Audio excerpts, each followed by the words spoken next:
In the beginning, there was man and there was woman. From that moment on, things have been tricky. Going back to Adam and Eve, temptation has always been a third-party participant in human life. From the time that cavemen wrote on walls, a struggle has ensued. On down through time, the tinge of desire has pumped through the veins of history. In Asia, the Egyptians, the Greeks, the Romans. In 1748, temptation and sexuality hit a whole new level in England with the publication of Memoirs of a Woman of Pleasure, a book better known as Fanny Hill. Fast forward to 1896 when Fatima did her belly dance, and we see sex now coming out of the shadows and into the cinematic mainstream. In the 1960s, I Am Curious hit the silver screen in Sweden, and Pandora was given a pretty little box to open. Pornographic film erupted in the 1970s, and an IV of sexual material was injected directly into the main vein of humanity. As the appetite for sex and pornography rumbled in the stomach of society, along came an all-you-can-eat buffet of porn, the World Wide Web. Because of that, we are now a planet of technologically dependent beings with our personal power cords plugged directly into anything and everything. And the current running through our cables is high voltage.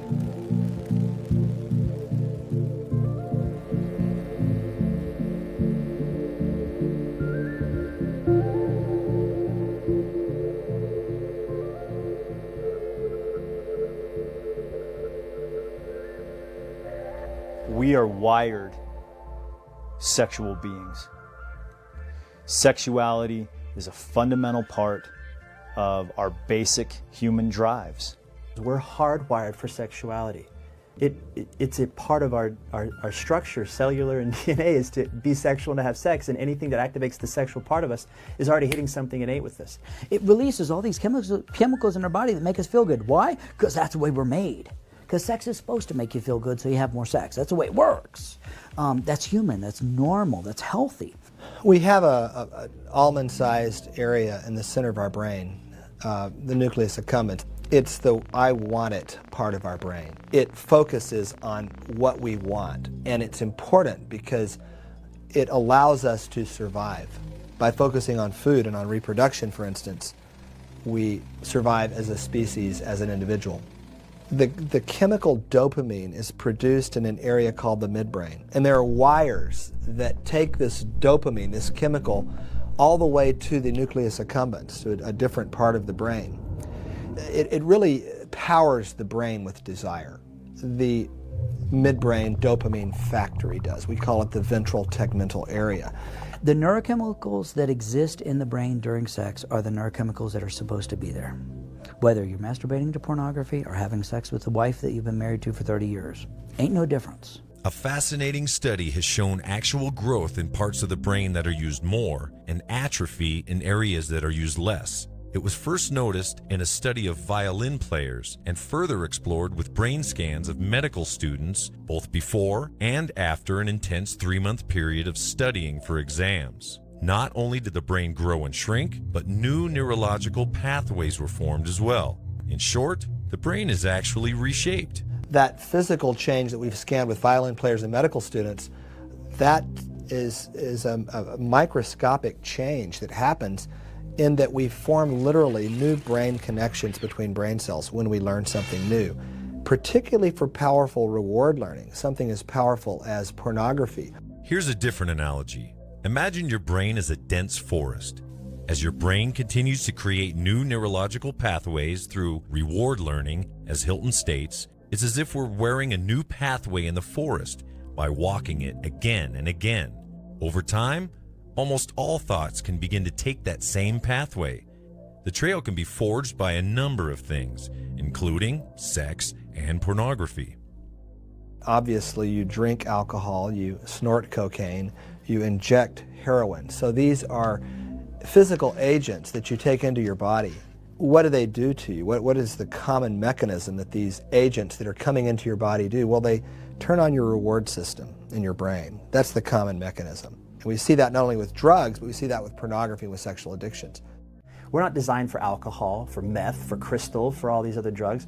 Our bodies will respond to them pretty quickly, but not as fast as we will to something that's arousing sexually. That is the ultimate high, and it's innate and natural to us. And so we're going to very commonly seek something of a sexual nature to medicate feelings of shame and pain and guilt and remorse and sorrow and fear and loneliness. And pornography is the perfect solution for that if I'm looking for something sexual, because it's something I can do by myself. It's pretty darn cheap or free, and it's relatively consequence-free, at least in my mind, because I don't perceive in the moment an immediate consequence to it.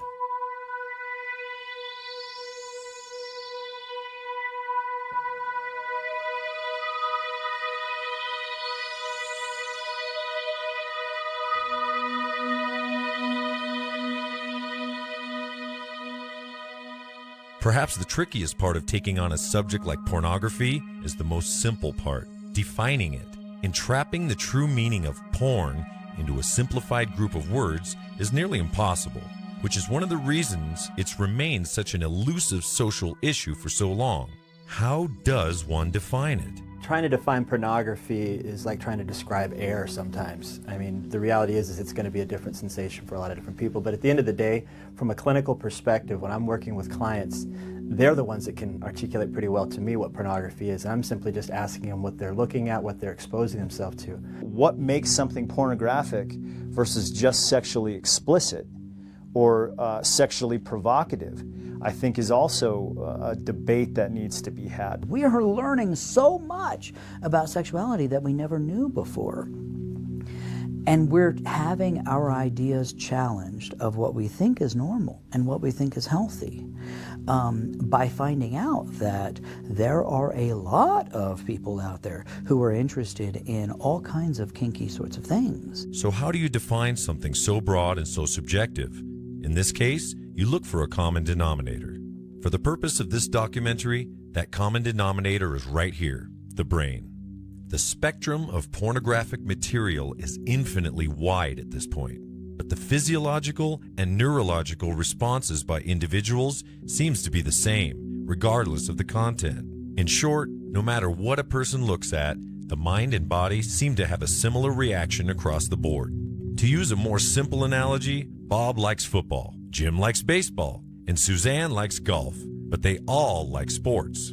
Just like everyone's brain releases messages of pain when a person gets hurt, experts agree that it releases chemicals of pleasure when it is aroused, chemicals like delta-phos-B. There are engines of desire, molecular engines of desire, chemical engines that cause us to want.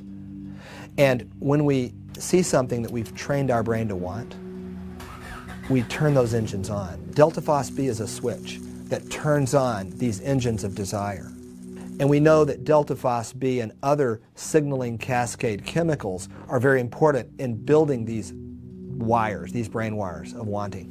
So sex looks just like those drugs. Pornography in and of itself is designed to just expedite a sexual experience. It's meant for an instantaneous hit, just like a drug, and it gets us there faster than we're typically designed to go. And so at the end of the day, pornography, in my opinion, is simply those things that are designed to quickly get us to a sexualized state, an erotic moment. And it could be, as I said, from a visual, a verbal, it could be something written, it could be something, anything that's designed to activate those senses, separate from an interaction with somebody you're actually with. Since we've already highlighted that sexuality has been a major component of human nature since the beginning of time, and considering that the U.S. is relatively young compared to the rest of the world, here's how other cultures view pornography and its place in their respective societies.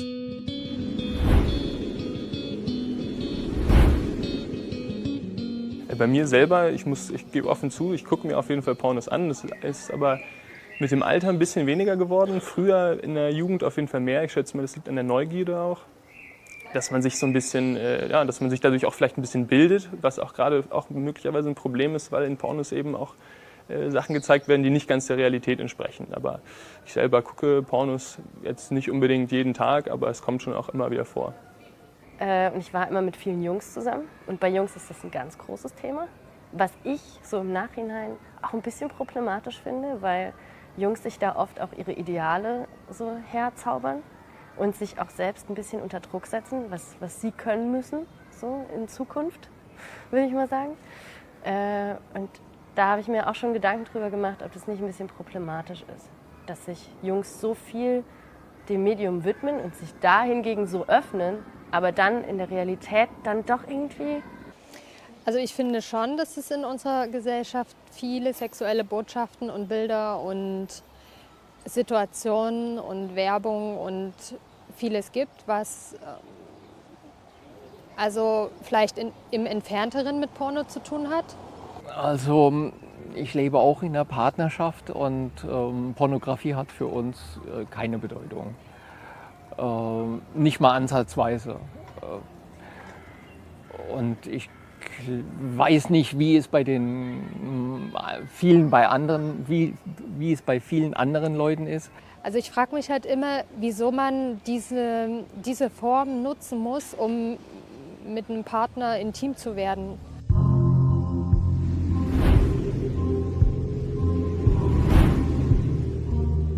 Personally, I think we're moving towards a very sexualized culture at the moment. We're becoming more liberal. They had a very liberal movement in the 70s, and I believe we're repeating that again now. And as sexualism becomes more accepted, I think porn's a very normal part of the Australian culture. And I think as a society we're probably becoming a little bit more relaxed and able to talk about sexuality. It's definitely something that males engage in more, and I think women watch reluctantly, or if they have watched it, it's not something they necessarily own to, or they watch it as a bit of a joke. It certainly does fit into the Australian culture. I think, is it a normal thing? I don't think that pornography is normal, in my opinion, because it's not real. Especially when it comes to marketing any kind of product in Australia, then certainly sex is used to sort of, represent or turn people on to buy a certain product. Is it a problem? Yeah, I think it's a big problem. It obviously works. People respond to sexualism. If people didn't respond, it wouldn't be so rampant.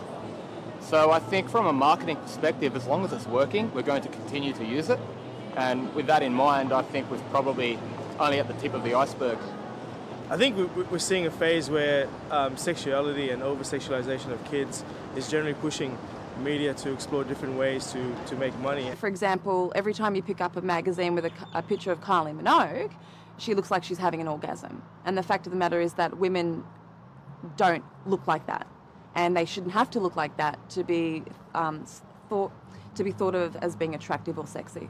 It just places unrealistic expectations on individuals to to view sex in a different way, and it also, in relationships, it makes it uncomfortable if people aren't comfortable with those type of things as well.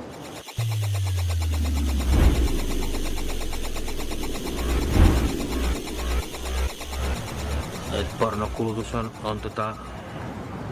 suurta, arvioisin. Ja sitten tietysti pornoklubit ja seksimessut.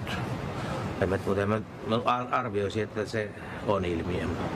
No mun mielestä se on huono asia, mutta tässä kulttuurissa ollaan vähän ristiriitaisia, että seksi on eräänlainen tabu, josta ei suostuta puhumaan, mutta sitten taas toisaalta sen kanssa myydään kaikkea ja siitä puhutaan ihan hirveästi. No mä en tunne silleen, että kukaan olisi mulle kertonut näin, mutta olen mä kuitenkin keskustellut kavereiden kanssa, että porno on kuitenkin semmoinen, joka aiheuttaa ahdistusta, että vaikka sitä katsoisi ja näin, niin sit jollain tapaa kuitenkin se ahdistaa. Se saattaa olla ilmiö, mutta siitä ei puhuta. Ja sen takia sen ilmiön laajuutta on hyvin vaikea arvioida. Ihmiset on hyvin seksuaalistettu. Mainokset on hyvin seksuaalisia, paljasta pintaa.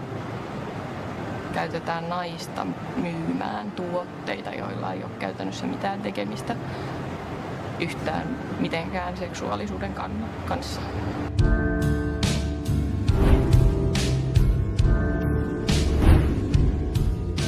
But I guess, it's part of what's going on right now. It's very accessible. I think that as many Americans and as many French people, everybody has its addictions, I don't think there are more addicted people to sex in the USA than in France.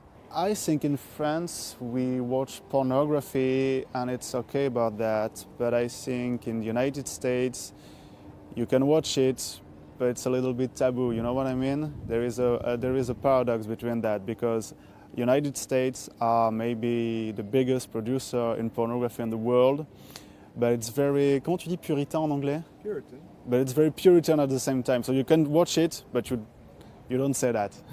In France, I think it's not really something you talk about it. It's a kind of deviance.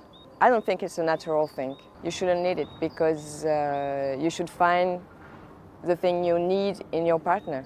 It's still a taboo, even if it's changing now, but we are now, you know, it changed these few years, but now we are in so much big exposure to the body, to the you know, whatever we sell in advertising. Pornography is like the opposite of romance. To me, it's like seeing like close-up of a big dick and a vagina and a woman go like that. I'm like, it's not romantic. To me, like, sex goes with feelings, so. I think it's a very complicated question, because it's play with all the collective subconscious and the way we boil a society, and so it is an ocean. Yes. But not everyone buys into the concept that porn abuse and porn addiction is a real issue. David Ley is a clinical psychologist who feels that pornography is a lesser element of greater issues. At first, my opinion was, well, this is just pop psychology, sort of harmless. I ended up believing, in fact, that this is pretty dangerous, that this is psychology and medicine playing a role in suppressing sexuality in our culture. The idea of porn addiction and the idea of sex addiction is a very powerful concept.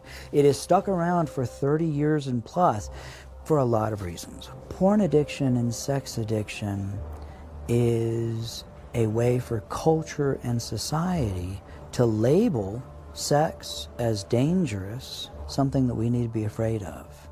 It is a way for society to exert control over people's sexual behavior in a time when sexuality is changing dramatically. And especially when we look at cultures that are less shaming about sex and are less strangely obsessed with it, they don't have problems with sex addiction. There are cultures through history and cultures in the world today that don't treat sex in this way, that don't treat it as taboo. Perhaps due to the more Puritan principles of America's founding fathers, Ley says he sees the issue, the porn panic, as he calls it, as more of a juxtaposition between our sexual desires and our social values. Moral panic is when the media and society buy into a certain issue, make it a moral and a social concern. It turns into a crusade. Masturbation is the most common form of sexuality worldwide throughout history. People masturbate far more than they actually have sex, intercourse. Why would we distinguish masturbation from other kinds of sexuality? What's the difference? I'll tell you what the difference is. Cultural and social values. Because there is the idea in our society that the right kind of sex is intimate, emotionally committed, loving, monogamous, heterosexual sex. That is a cultural value. It's not a medical one. It's not a scientific one. Ley even balks at the argument of neurochemical addiction and the comparison of porn to other drugs, claiming that pornography is a neutral element in a far bigger picture that stems from social fear. The idea that we are getting addicted to dopamine, and that's one of the common kind of neurochemicals that gets thrown out there, is reductionistic, because guess what? There are many neurochemicals that are released in our body during sex. Dopamine is just one of them. There is little difference between those neurochemicals and the neurochemicals that get released when we exercise. Why is it okay to exercise and have those neurochemicals released and use that as a form of stress management or coping, but it's not okay for sex. And as a result, men are afraid of it, and women are afraid of it. They're afraid of the effects of pornography. That's why people are scared to talk about it, and that's why there are very few people like me who are professionals and scientists who are willing to come out and say, wait a minute, this isn't real. Porn is no different than any of the other things that we might do that hurt other people or hurt ourselves. It can be good, it can be bad. Porn itself is neutral, just like cars. Used irresponsibly, cars are incredibly dangerous. Used irresponsibly, porn can be dangerous. But when we have a panicked conversation about the danger of porn, we ignore the fact that it's neutral.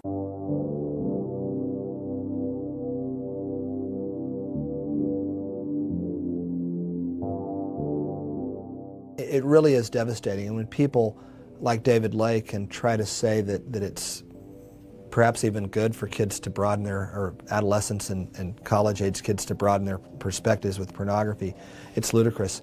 Is it really just pornography that's to blame, or can a finger be pointed at media, the internet, and modern technology as well?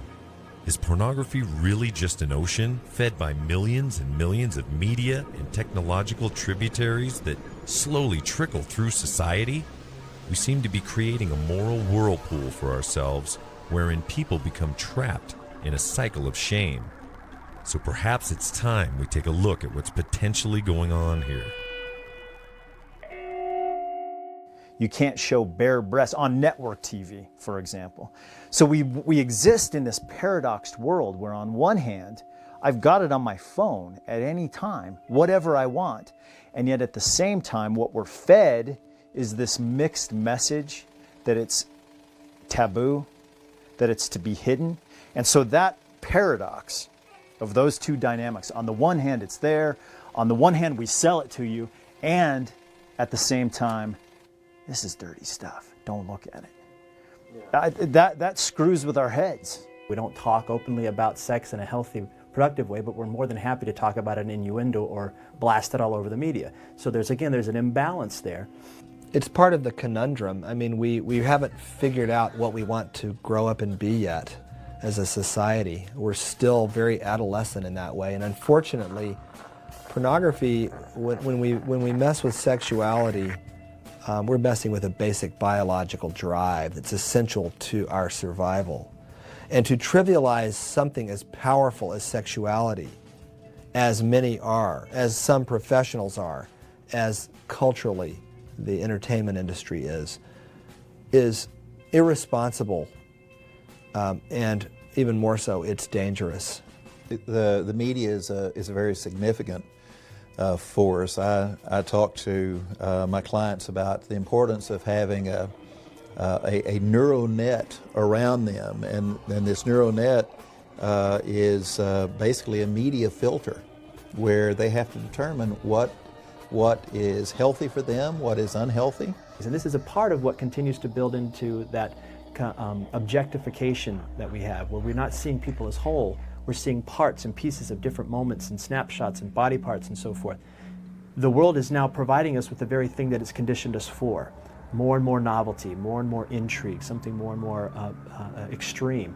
The place where most of that novelty, that intrigue, really began to take root on a large scale in daily life was with the development of the internet. It's no secret that trying to describe how the internet changed humanity for both the better and worse could be, and maybe should be, a documentary in and of itself.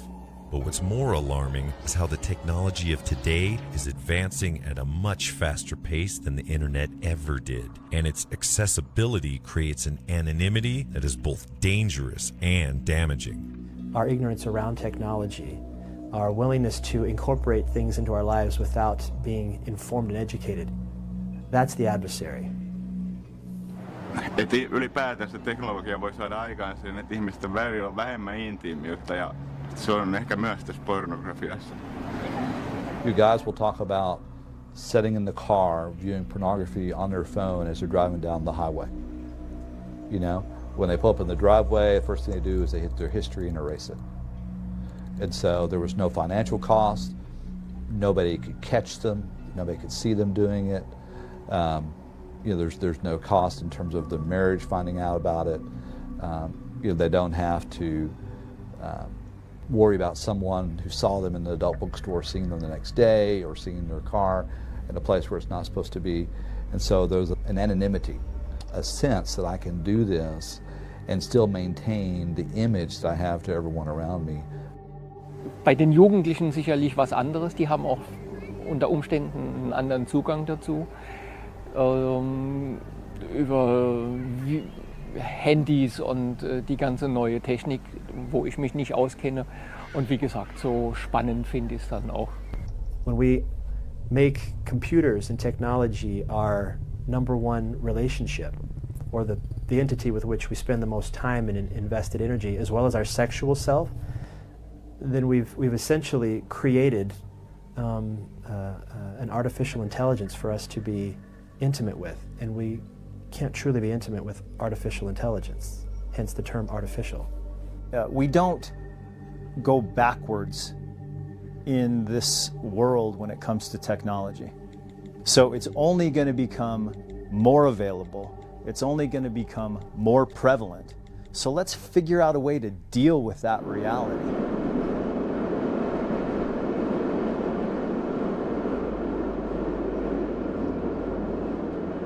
Now that the picture starts to become more clear about the accessibility of porn in modern culture, it's time to zoom out and look at the new set of dangers associated with that.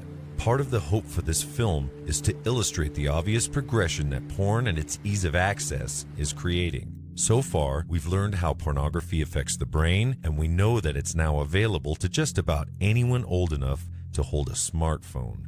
Admit it or not, our children are potentially exposed to massive amounts of pornography on a daily basis by the tap of a finger. It's very common now to hear stories of men experiencing pornography as young as 5, 6 years old. We wouldn't let people learn to shoot handguns by watching Bruce Willis movies. And if they did, we wouldn't be surprised if somebody got hurt. We shouldn't be surprised that kids are making bad choices if they're learning about sex from pornography. But that is on us. It's like you said, it's a social issue that we've got to have a conversation about. Before my generation, my parents, were talking about finding Uncle Joe's Playboy, you know, over in the corner somewhere. That's not the case anymore. Print pornography's kind of going the way of the dodo. Youth aren't really interested in that. And what they're looking at online, they're not even really interpreting as pornography. They're just looking at it as something that's like a video game or anything else that's entertaining. That in and of itself is a danger because they're not having an age-appropriate sexual experience drawn out over a natural developmental period. It's all crammed into a time when their brain isn't even designed to handle the normal, natural range of sexuality, let alone the bizarre and the extreme that the world is now offering them. It's interesting, most of these scenes, and Anna Bridges' paper, which did show that up to 90% of porn scenes do show aggression towards women, also specified in these scenes that they all show withdrawal and ejaculation on the female's body, frequently in her face. So Bill Margold, the pornography star, interestingly said that, "I believe the most violent we can get is ejaculation to the face." He said, "We want to inundate the world with orgasms to the face." So all these young adolescents you're referring to are resonating with Bill Margold. He's their new teacher.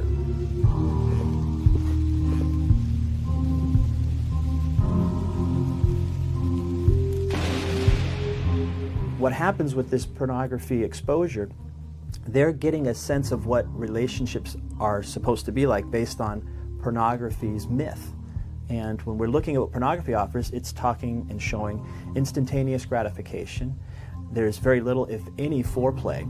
There's very little, if any, romance or courtship in the sense of taking somebody on a date and getting to know the family and getting to know each other's likes and so forth.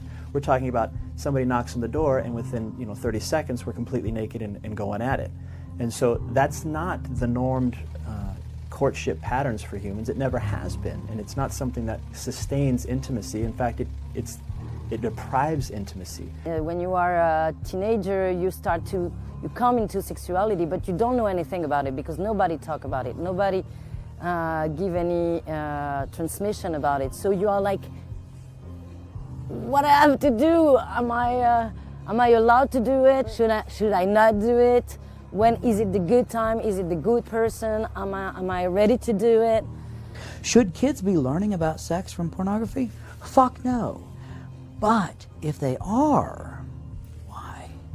They're learning about sex from pornography because we're not doing a good enough job about educating them. And so kids are going to the resource of pornography. Pornography was never intended to be educational. What you get out of the education here in this country is ridiculous. As a young tucker, I hadn't looked at pornography. I don't think I would have known what I was doing, to be honest. Niinpä oikeastaan. Se onkin on semmoinen, että miten sitä opetetaan. Että se on ehkä kyse enemmän siitä, ja miten ihmiset haluaa puhua asioista. Monet opettajat ei halua puhua mistään asioista, ei edes ehkäisystä. Niin se on niille sitten vähän paha, että niitä pakotetaan. I hope that next generations can realize making love is not choking and slapping and spanking and pulling hair while you're having sex. That's not love. And it shouldn't be the porn industry teaching our kids how to have sex, how to make love. This is the first wave of digital citizens. This is the first wave of kids for whom a world without the internet sounds like what you and I would think, a world without cars. So to teach them how to be good digital citizens with respect to their respect to all their behavior, but specifically with respect to their sexual behavior. So what is the state of sexual education in public schools in the U.S., or the state of education on pornography for that matter? According to findings by the National Conference of State Legislatures, it's alarming. Only 22 states have mandates requiring public schools to teach sex education. 19 states require that if sex education is provided, it must be, quote, medically, factually, or technically accurate, citing a long list of cold clinical criteria. 3 states require parental consent before a child can receive sex education, and 35 states allow parents to opt out on behalf of their children. In researching this, it not only seems that sex education is not a high priority, it's a subject matter that both educators and parents are still fearful of approaching. It's as real as any other issue that students go on to face in their adult lives, yet you see no opt-out for math or science classes. Ironically, listed among the same statistics are the facts that 47% of high school students say they've already had sex. 1 in 4 girls will become pregnant by their 20th birthday. And teen childbearing costs American taxpayers roughly $9.4 billion annually. So it seems fair to say that considering what has been learned thus far, there's a great need to get parents and educators on the same page in understanding the importance of sexual education, including that of pornography. By and large, the kids know more than the adults at this point. So the adults, we could really learn a lot from if we start opening a dialogue, because they're going to educate us to what's really happening to them, what they're really being exposed to. And then we can give them at least a paternal or maternal or a mentor's perspective around what that might do for them, positive and negative. And thus, you see the linear nature of the issue. With technology offering high exposure to porn and a limited amount of education in public schools, young people then take the issue into their college years. Here are some students from Arizona State University. No, it's everyone's normal part of life. Literally every single person. I don't know anyone who doesn't watch it at all. I know a lot of guys do it, and even girls too, but I feel like guys do it more than girls. The norm with guys my age, probably just hooking up at random parties with people that don't care about you. It has nothing to do with love or being intimate with each other or actually caring about each other. It's just about the act. So I guess people portray what they see, what they grow up with. And again, watching television and just seeing the ratio of love versus violence. It influences little kids or teenagers or young people. Oh, girls aren't worth this much. They're only worth, I'm gonna hit it for a one-night stand and then leave. And then I'll just meet another girl. girls take it more seriously than guys, because girls get more attached to a man after intercourse, while a guy can just like hit it and quit it and it's good and done. So maybe women turn to that because it's just an easier route and they don't feel disrespect. Historically and traditionally it is an emotional bond, but what we're seeing is that's also shifting. You're seeing women more and more becoming more carnal, if you want to say, or there's a physical appetite there that they're looking to feed. I don't know if it's an increase in women actually being affected by it, or the fact that more and more of them are willing to come in and get treatment.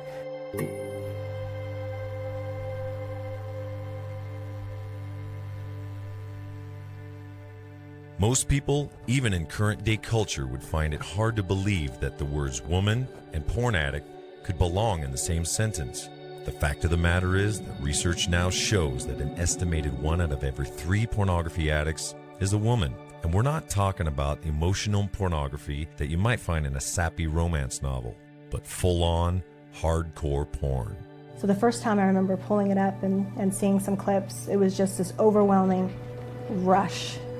I mean, it was a rush that I had never felt before. It was like, I'm in a world right now that this is really scary, and I should not be here, but I can't step out of it. It was just, I'll just never forget. It was like a cold rush, almost like ice going through my veins. This woman, who we'll call Jane, was very open about her attachment to pornography and the deep, dark, cold waters of addiction that she fell into from the very first time she saw it. The minute I woke up, I had a laptop, and it was the first thing I did before I got out of bed, and the last thing before I went to sleep. It got to the point of sometimes 6 times a day. And then there would be days that it would just be playing over and over in my mind. And at work, I couldn't focus on work until I just took care of things, to get it out of my mind. And it took over. It took over my mind. And just my thought processes, it altered me. It's taken away some innocence from me that I can't get back. And even now, I'll find myself slipping into some behaviors in the bedroom that I know where they're coming from. It wasn't just satisfying enough to watch a male and a female anymore, that my level of addiction had gotten to a place where I needed to watch darker things. And that's really what started to scare me, because it wasn't just, watching the porn, it was watching things that were darker and darker. For Jane, as that addiction got darker and darker, as she says, it also cost her several relationships. Therein lies a sample of the trend that is growing more and more among society. As people become increasingly attached to the bonds formed through pornography, they become equally detached from the authenticity of a real connection with another human being. That, in turn, gets brought into future relationships, typically with bad results. The most powerful bonding experience that we have physiologically is the bonding of the sexual relationship. And so where a person has bonded or connected their arousal with pornography for so long that they can no longer become sexually aroused without the use of pornography. Many of the people that are looking at pornography, they'll spend most of their time looking for that ideal person, and once they find them, that person's no longer ideal anymore. There's got to be somebody else, so they continue the search. But mostly for them, it's about mimicking behavior. It's about, oh, okay, that's how I'm supposed to do it. That's what I look like when I'm masculine, okay? For women, they look at that, and the sexual behavior takes a back seat to the physical appearance of the woman and the pressure that puts on them. Sadly, thus begins the breakdown of intimacy and the ability to connect with each other as human beings. The single men that I work with, it's ironic how many of them are not able to have any kind of relationship because of the pornography. They will never find anybody that is exactly the person that they want because of what they've been looking at, in their pornography. The intimacy requires obviously that vulnerability, but it's that intimacy that builds a sense of connection, builds a sense of humanity, builds a sense of compassion, builds a sense of humility, of tenderness, that exists between a man and a woman.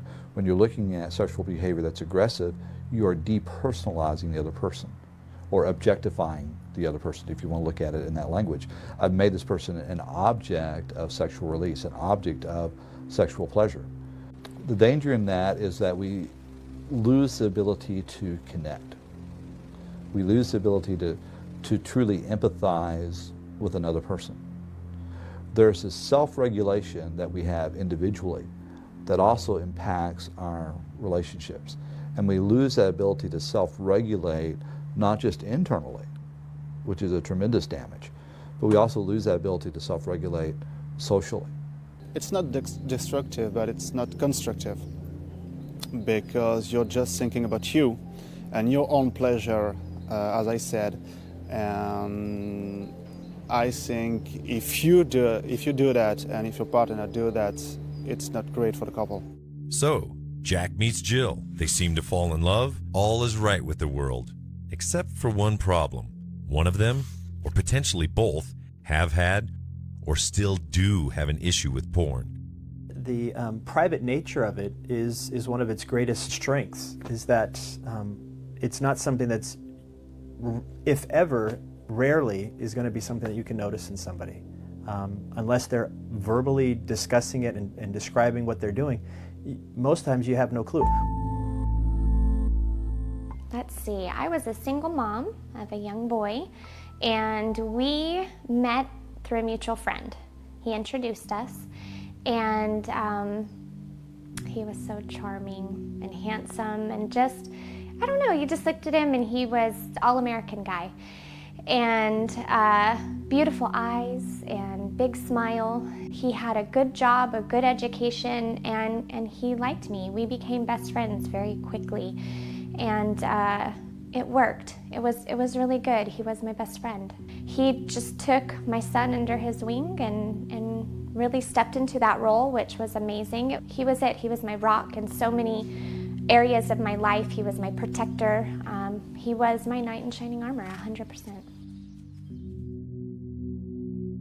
Sometimes we'd go 6 weeks without even having any kind of intimacy. He would say, well, I just don't have the sex drive that most normal guys do.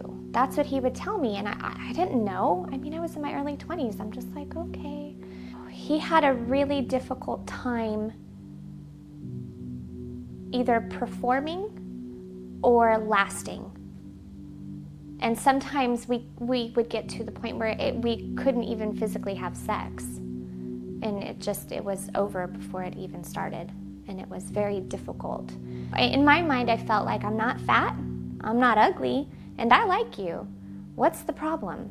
Like, you know? And sometimes it was literally he would try, and then other times it was, you know, good night, as I prance around in a nightie or something. And it was very, as a woman, it was very difficult to understand what my role was. And I know relationships aren't all about sex, but I mean, isn't that a perk of being married? Let's get it on, you know? And it was just not there sometimes.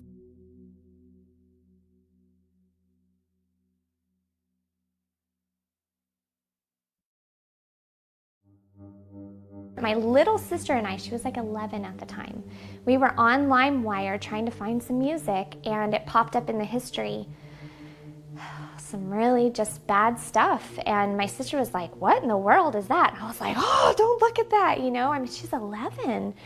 And I flipped out, and you know, he lied about it. He blamed it on his brother, and I banned his brother from the house. I said, he's never allowed to come back here. Why would he do that in our house? And I was very hurt. I was extremely hurt, and I confronted him about it, and I said, I just don't understand. Like, you sleep next to me every night, and you don't want to have sex with me, but I'll find pictures of naked women, so you must have a sex drive, you must want to have sex or something. Like, I don't understand. Just come down the hall, you know, and lay down next to me, and we can have that relationship. And that was the first time, and it was scary to me, I guess. I didn't understand. And it's probably in college. I started college right around the birth of the internet, as when it started to get big, and I found myself, I had a single room that I lived in, and found myself alone in my room more and more often. And at that point, I just figured it was something everybody did, but I think I noticed I was doing it more. But at that point, I didn't realize it was a problem. I figured everybody, all the college kids do this. The magnitude of it, I don't think hit me until later on when I was married. There were multiple times in my marriage where she caught me on the internet or whatever, and at that point I started saying, oh, okay, well, I'm sorry, I won't do it anymore. And that happened a couple more times. And at that point, you're just like, I thought to myself, well, I'm starting to hide, I feel like I'm hiding this. It can't be right. It's a compulsion. It's like any other addiction. Like I said, when I was young, it was something that made me feel good. It was somewhere I could run to for protection, almost. It became a cure for boredom, for loneliness, for anger, for sadness, for anything. And when I've done something that long, it's just something I go back to. It absolutely made me feel like something was wrong with me. It made me feel unsexy, unlovable.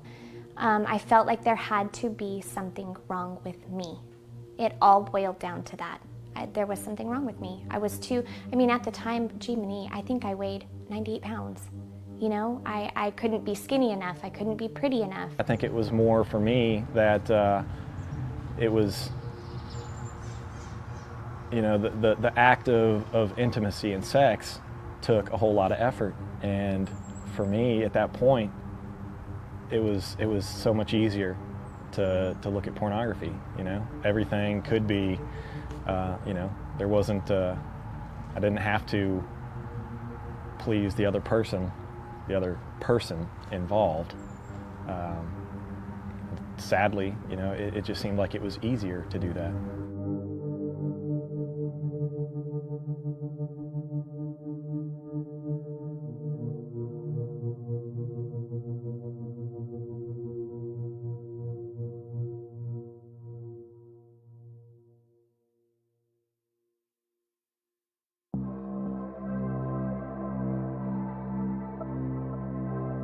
I was only gone for maybe 3 days, Friday, Saturday, Sunday. I came home, and at that point in time, Carrie Underwood's Jesus Take the Wheel was a huge song, and I loved it, and I was Googling the words. So I typed in Google search, Carrie Underwood, Jesus Takes the Wheel, and as I'm typing in Carrie Underwood, a list of female names pops down, and I'm like, what is all of this? And my heart starts, going, because I've been kind of down this road before, and we were in such a good place that I was like, there's no way that we're going through this right now. And I started clicking on all the names, and you know how your search history is with Google, and even back then, the page would pop up and the links that you go to are already purple, and the ones that you haven't gone to are blue. And it's, Jenny XXX or whatever, and I'm like, what in the hell is all of this? So of course I'm completely nosy, and I start clicking on everything, and I'm just looking at all of these things, and then I'm furious. Heart's pounding. I'm a mess. And I start taking Post-it notes, and I write down every single female name that I saw that he clicked on. And I just put them all over the desk, all over the screen, everywhere. And at some point in time, he had come back in, and he said something to me, and all I said was, why don't you ask all your girlfriends? And he's like, oh. And I'm like, what the hell are you doing while I'm gone? I'm gone for 3 days. Are you kidding me? I think it really didn't hit me until there's one point in my marriage when she confronted me about it, and I kind of came clean. And it's like, I feel like it's me, but in my head it doesn't make sense. It doesn't make sense. How is it me? And what is wrong with you? Why don't you like real women? And I think I even said that to him at some point, like, what is wrong with you? And he stopped, and we're standing, in our office, and he said, I think I'm addicted to porn.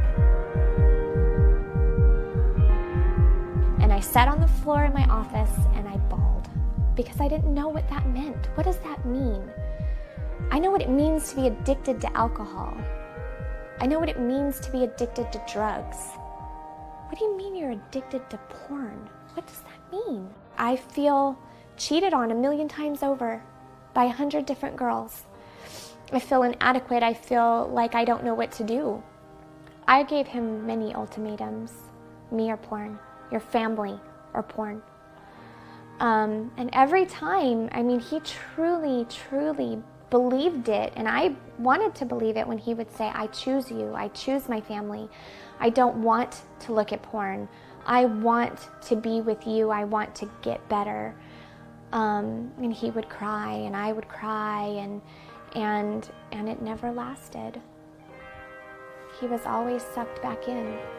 My knight in shining armor was a porn addict. How do you pick up the pieces from that? How do you go on with your life when you've given yourself and your son and your everything to this person and they can't stop looking at it? He has these eyes that are crystal blue, and I used to love his eyes. And I got to a point where I would look at his eyes and I wanted to stab him in his eyes. I wanted to poke him because I knew what he would look at all day. And his hands, you know, when you look at Nathan, he's so all-American and handsome, and you would never think, you know, when you think of just an addict in general, you think of dirty and you don't bathe and you're kind of gross. He was a stand-up, just handsome man. And his hands, I would look at his hands and I would cringe when he'd touch me. And I want to cut his hands off because I knew what he was doing with his hands all day. Just being denied by the man that you love and want, and over and over and over again, and it just, there's a point where you just can't move on anymore. And I think that was the point when I realized that I needed to do something about it, but I was still really unable to make good, solid progress. I started going to some meetings, but it seemed like I wasn't really into it for me. I didn't really want to make the change. I just wanted to save my marriage. Right. And I didn't really get it until it was too late. I would say that the victims here were me and my children and my marriage. And that's a shame, and it's a crime even, because you can't even imagine the pain and the toll that this took on our family. It's indescribable. It's definitely something that people disagree over, that pushes boundaries, and that they fight about. I think it causes jealousy, I think it causes insecurity, and I think it contributes to the overall situation that's going to lead to the divorce.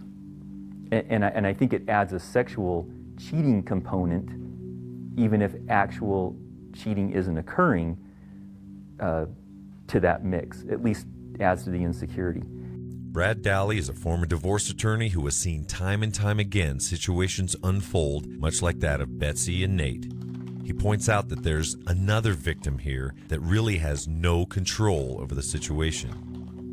Well, I mean, who's the real victim in any divorce? If there's children, who pays? You know, I mean, the kids are always ones that lose. I think the parents lose too, but the kids always lose more. Well, maybe you believe it doesn't hurt you or other people, but if it's hurting your relationship with your spouse, it's going to have an impact on your relationship with your children as well. And if that leads to a divorce, well, you know, I hope you enjoy spending a lot less time with your kids, because that's what's going to happen. You know, and then have fun explaining why you got a divorce to people. Despite Betsy and Nate's best efforts to shield their children from the situation, it eventually found its way into their lives as well. So at the tender age of 8, I had to sit down with my son and say, this is not how you have a relationship in real life. Sex is beautiful and it's wonderful, and one day you will experience that, but not like this. This is not real. This is disgusting. People don't really do this when they have sex, not like this. How do you really make an 8-year-old understand that? As you can see, the issue has a massive ripple effect, not only taking a toll on the addict, but their partner, their friends, their family, their entire environment. So how does an active addict keep from perpetuating the issue? What does a man like Nate say to his son? I just try to tell him about my experiences, I guess, and how it's affected my life, how it's affected my marriage, how it affects my well-being. Because this is it's not like a drug where it physically affects my appearance or anything like that, but just from the outside I look like a normal guy. On the inside, half the time I'm so twisted up that, you know, sometimes it's hard just to get through a day, and that's what I fight against now. You know, I can never get that marriage back. I thank God I didn't lose my kids because of this. But it's a moral issue now, and it's something that just, you know, it's a battle for my soul almost. If I could go back and change it, I would. I know that's not possible now. Does that bother you? Yeah. I mean,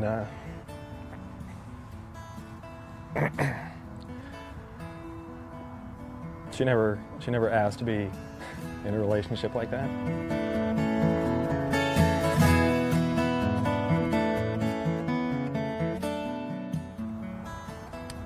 I can be happy for her now.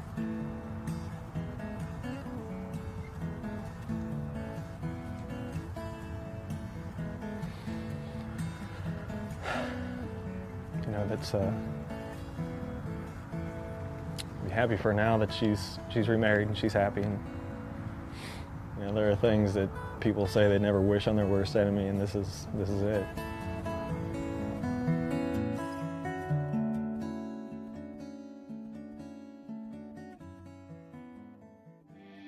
There's another issue here, a side effect to be addressed. Aside from the pain that can be felt through this synthetic infidelity, if you will, is the impact it has on a partner, more commonly the woman, when they find themselves competing with and comparing themselves to pornography. When a person finds themselves trying to outdo a world of options, sometimes the only option is to give up. What pornography does is say that the only thing that is valued is youth and beauty, and the view of beauty is basically what Hollywood has been selling, that they've got to be a certain age, certain body type, certain shape, and yeah, that's very degrading to wives to see, you know, their husband is not satisfied with her, which is the way she sees it. But when you look at women and how they're, in one of the ways they're negatively impacted by porn, all right, it has to do with the image of the women that they see on film and the quote-unquote perfection of their body, the way that the stereotypical portrayal of what beauty looks like, absent the sexual behavior. The sexual behavior for many of the women is irrelevant to what does that woman look like, and do I need to now live up to that?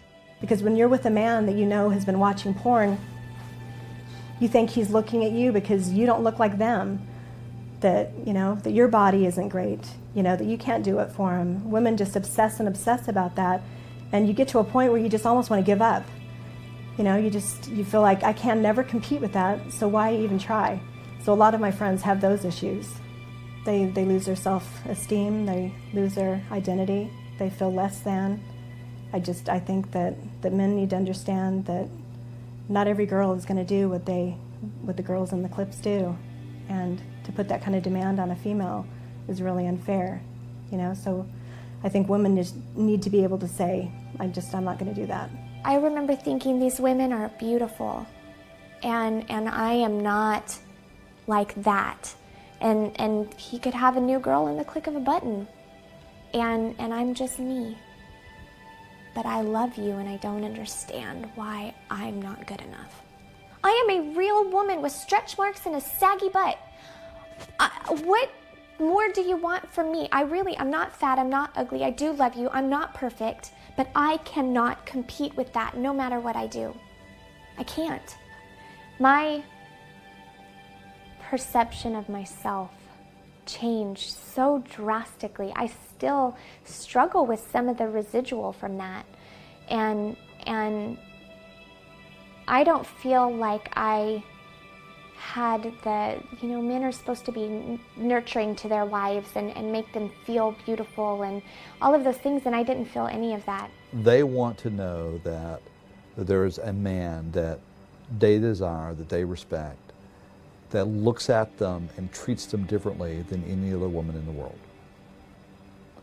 That there is something special or unique about who they are that can somehow touch this man the way no other woman does. Okay. So women who have that need, women who have that desire, in a world where pornography is the norm, are totally hopeless to feel special in a real relationship. Here's an interesting thought. It takes alcohol less than 24 hours to leave your system. Cocaine takes about 2 to 4 days. But pornography can never be purged from the mind. Essentially, the person's carrying around their drug. So memories of previous viewings, of previous images can be replayed anytime. And so a person that's not in recovery will replay those images. And that will trigger an intense desire to revisit and to escalate with time.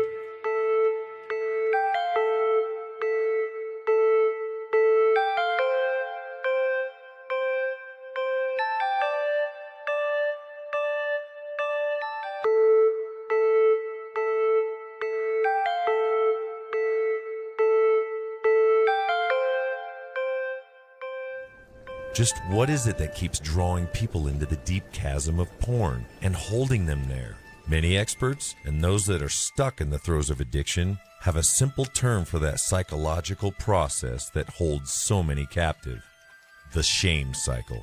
You know, secrets have shame attached to them. As long as a person has that secret behavior and the shame, I think it acts really like a magnet to draw them back into that behavior. A person's feeling bad about what they're doing. Gee, what would make me feel better, you know? It's torturous. I've worked with too many spouses and partners of folks who've been struggling with sexually compulsive behaviors to not see it as a completely traumatic experience for them. And so the trauma that they're going through is very real. And when we go into a trauma state, what do people tend to do in their trauma? They don't tend to reach out. They tend to close in.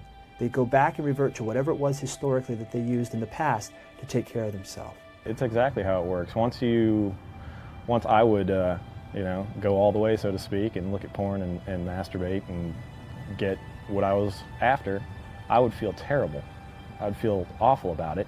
And at that point, that shame just kept building up inside of me and building up to the point where I was looking to not feel ashamed of myself anymore. And what would I do? Go back to the only way that I knew how to make myself feel better. It's both a consequence and a precursor. It's a byproduct of what I've been doing is the shame, and it leads me back into it. And then by doing it, it builds up the shame. And we call it the shame cycle, we call it the addictive cycle. It just keeps playing itself back out. It's a self-defeating cycle, a self-defeating process. And it's the one thing I can go to alleviate the pain that I feel as a result of doing it. It's insidious. One of the biggest costs that's there is in the struggle with my own sense of identity. I maintain to the people around me that I am this one particular person. In my way of viewing myself, I see myself much less of a person than what I portray to those around me. Every time I participate in behavior that I deem to be wrong, that I believe to be something that people who are important to me would disapprove of, that behavior, the gap between who I see that I am and who I portray to other people becomes larger.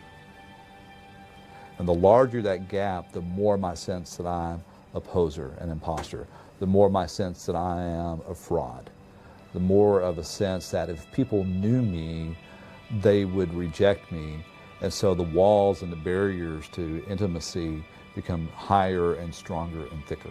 So it really is a shame cycle, and it continues over. If anybody found out that I struggle with this? How do I come clean with this? When I'm in my deepest shame, it's when I'm in those places where I have my biggest vulnerabilities. And human beings are fairly vulnerable when it comes to our sexuality and being naked with another person and being seen, and do I perform well, do I measure up, and am I doing the right things? And anything that's outside of the quote-unquote norm, the consequence to the human being that's experiencing that is going to be despair and hurt and confusion and fear, and I have no desire for anybody to know this about me, and I'll do anything and everything to throw a mask on so that you don't see this part of me. I think that shame and stigma are really damaging and dangerous. As a kid, I was born with one hand, and I grew up being different. I know what it's like to be different, and I know what it's like to be stigmatized and excluded as being different. That's what I see happening with people who are called porn addicts and sex addicts. They're shamed, they're said they're different, they're told there's something wrong with you, and you need to stop. The DSM-5, otherwise known as the Diagnostic and Statistical Manual of Mental Disorders, is the standard classification of mental disorders used by mental health professionals in the United States. In it, you will find such disorders as schizophrenia, anorexia, bulimia, hoarding, even gambling addiction. What you won't find is any literature on sexual addiction, more specifically, addiction to pornography. Ask those in the field and you'll get a myriad of answers, ranging from a void of scientific proof, society being behind the curve in understanding its own nature, or the DSM simply lacking common sense. One thing is apparent, there is a clear need to begin discussing and understanding this issue and its very real existence, however it is to be labeled.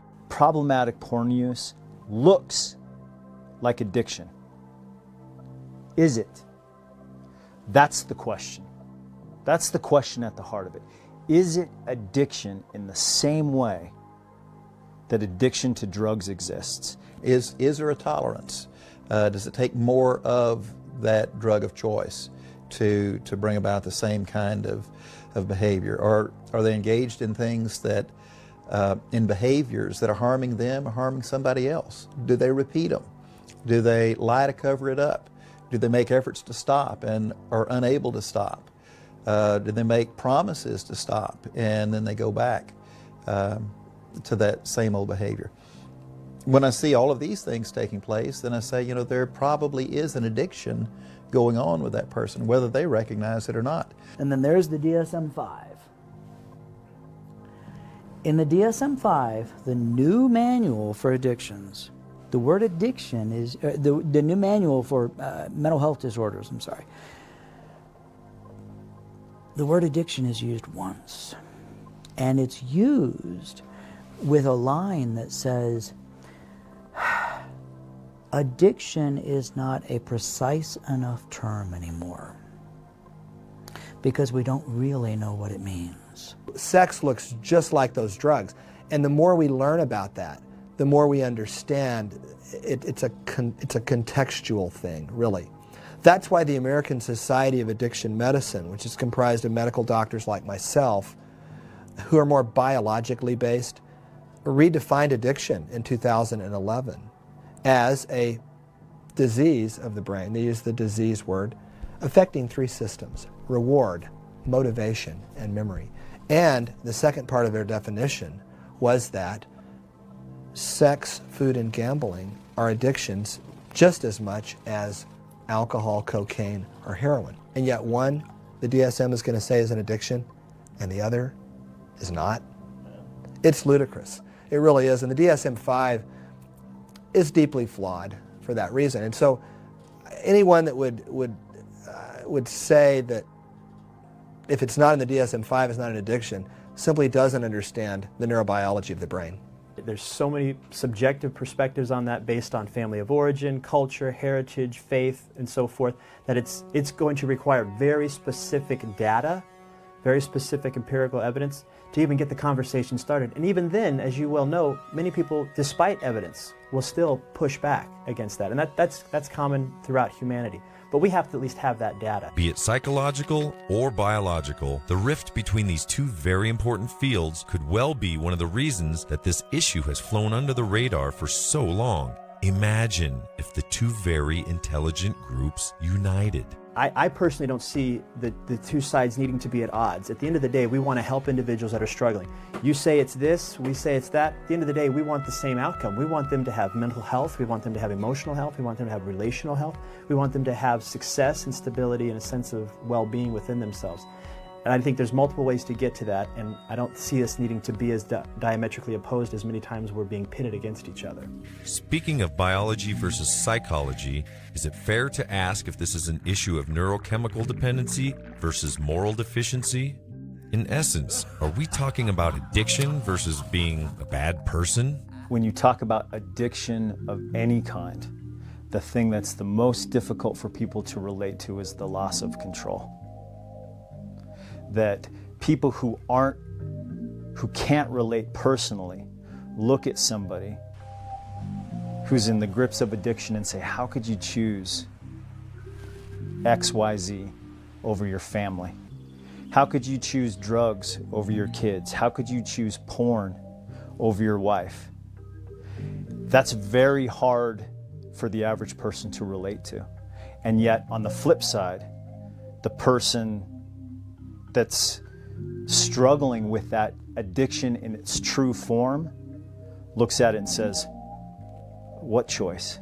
When I found something in it that was so repulsive to me, but yet it was such a dark place to kind of hide out, and I don't know, for me it got me and it would not let go of me, and it was the most shameful thing that I've ever had to deal with.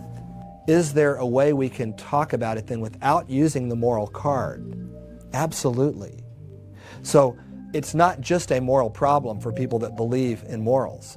It is a brain problem. It is an addiction independent of any moral basis or judgment. By and large, no. This is not a valueless person that you're dealing with, a moralist person. It's somebody who has really strong values and morals but has become disconnected from them or become distracted from them, or their obsession has pulled them away from a focus in that part of them that is their healthiest self. And there is still a part of them that's screaming and saying, please get me back to balance.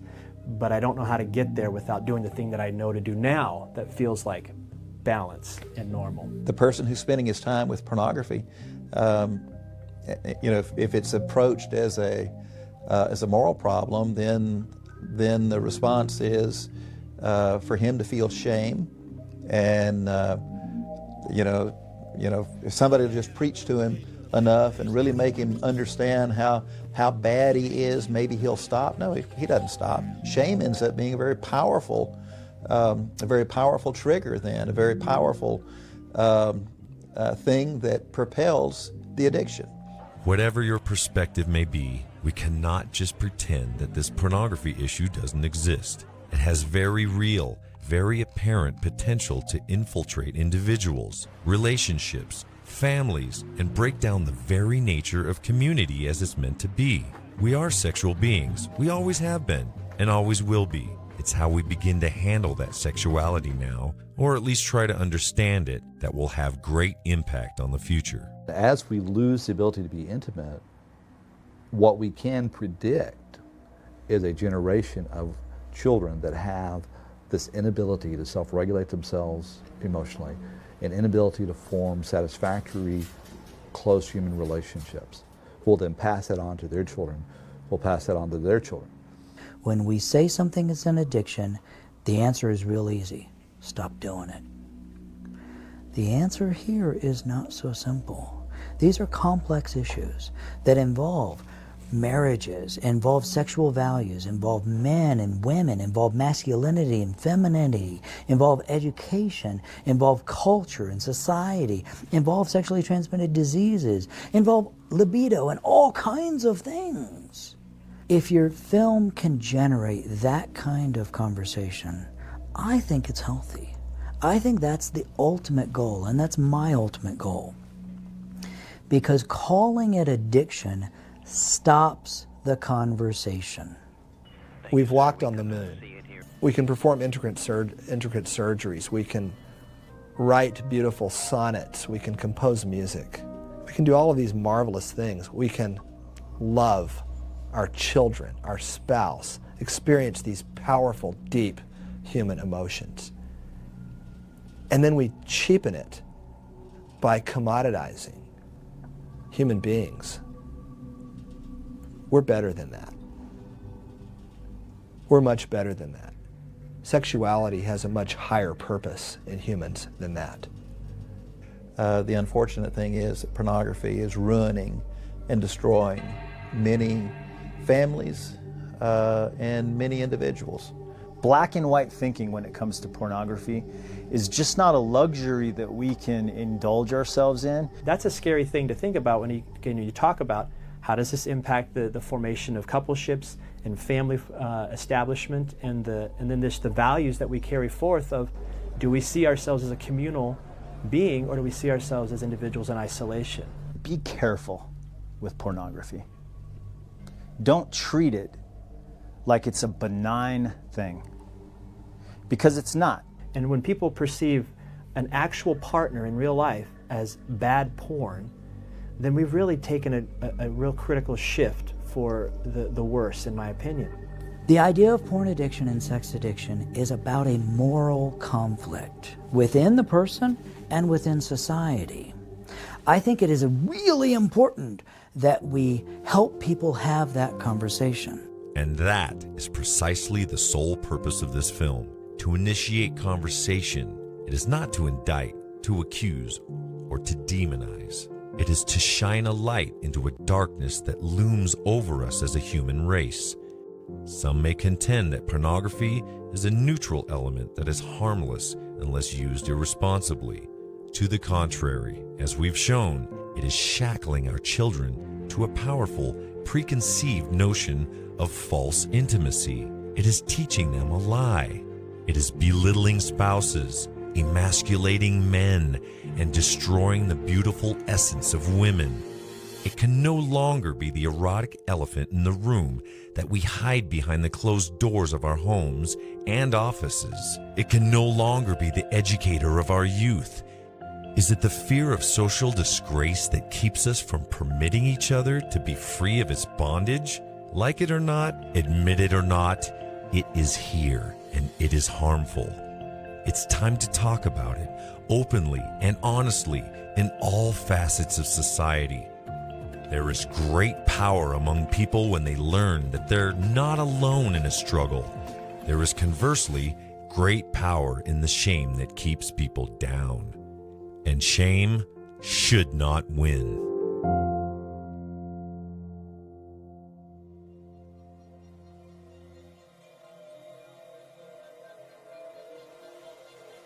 A man named Tinbergen in 1973 won the Nobel Prize for describing what he termed a supranormal stimulus. In other words, a stimulus that an animal encounters that's above the natural stimulus they would encounter in nature.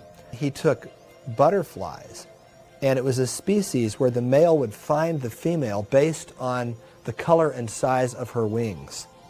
And so he painted cardboard female butterfly wings that were bigger and brighter than natural female butterflies.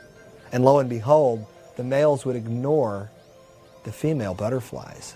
I think humans are following a similar path with regard to mating with celluloid and mating with electrons on a screen. Just like the butterflies tried to mate with these artificial cardboard butterflies.